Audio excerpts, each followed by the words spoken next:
Hi, Eric Grant at Sailrite.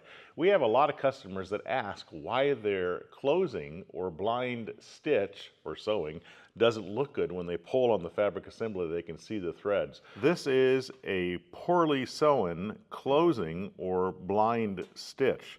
And why is that? Well, you can see the threads when you pull on the fabric. Well, there are several reasons for that, and I'll post those on the screen here. And if you'd like, you can pause the video and study them. But we're going to show you how to resolve it in this video.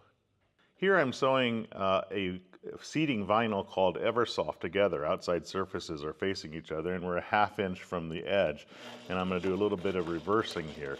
So the solutions to resolving that, I'm just going to sew down this link to show you the results when we're done, is to use the appropriate size needle. If you're using a text 90 thread, I recommend a size 18 needle.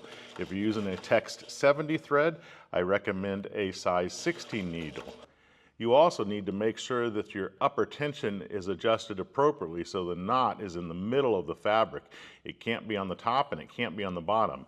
Then a 3 millimeter stitch length should be set, which is what we have here. If you do 6 millimeters, it'll look terrible. So about 3 millimeters, which is right about there, and I would set the reverse in about the same.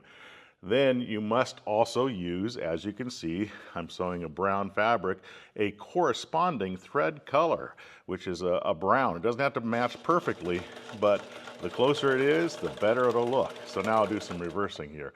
And let's take a look at our closing or blind sewing here. When I pull on the fabric, look at that. You do not see the threads hardly at all. That's how you resolve this problem when compared to sewing too long of a stitch length, as you can see here, when sewing with too little tension, as you can see here, and when sewing with too large of a needle, as you can see here. And these are all sewn with white thread. And here, this one's done appropriately. Want to see more? Be sure to subscribe. Thanks for watching.